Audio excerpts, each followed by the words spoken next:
আসসালামু আলাইকুম বন্ধুরা, সম্পূর্ণ নতুন এক ভিডিও দেখার জন্য তোমাদের সকলকে রুহি কিচেন ফ্রেশ কুকিংয়ে স্বাগত জানাচ্ছি। আজ আমি তোমাদেরকে দেখাবো সম্পূর্ণ এক নতুন রেসিপি। আমি প্রথমেই দুটি আলু নিয়েছি এবং এটাকে আমি সিদ্ধ করে দিয়েছি এবং এটা আমি এখন কুচি করার জন্য একটা বেল্ট ব্যবহার করে নিব। দেখো আমার কুচি করা হয়ে যাওয়ার পরে আমার আলুটা কি সুন্দরই হয়েছে। এবার আমি জিরার গুঁড়া, মরিচের গুঁড়া এবং কিছু পরিমাণ হলুদের গুঁড়া, আদা রসুন এবং কাঁচামরিচ বাটা, পেঁয়াজ কুচি এবং দিয়ে দিয়েছি একটা ডিম।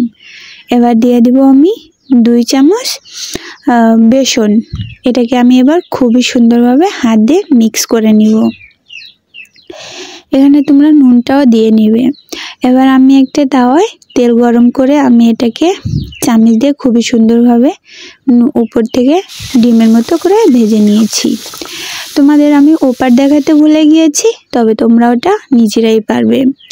এবার আমি এখানে আলু আর শালগম আগে থেকে ভেজে নিয়েছি, পেঁয়াজটাও ভেজে নিয়েছি, বাটা মশলাও দিয়ে দিয়েছি, এখানে আমি কিছু গুঁড়া মশলাও দিয়ে দিয়েছি।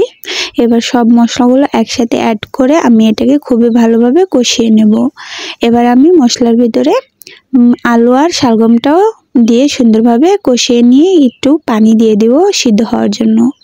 দেখো আমার সবজিটা কিন্তু সিদ্ধ হয়ে গিয়েছে। এবার আমি ঝোলের পানি দিয়ে দিব, যতটুকু পরিমাণ ঝোল রাখবো অতটুকুই ঝোলের পরিমাণ দিয়ে দেব।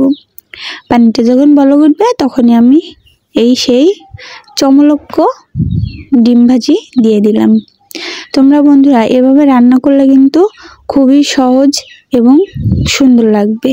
আমার চ্যানেলটা সাবস্ক্রাইব করে লাইক কমেন্ট করে অবশ্যই কিন্তু আমার চ্যানেলের পাশে থাকবে। আবারও দেখা হবে নতুন একটা ভিডিও নিয়ে। আল্লাহ হাফেজ।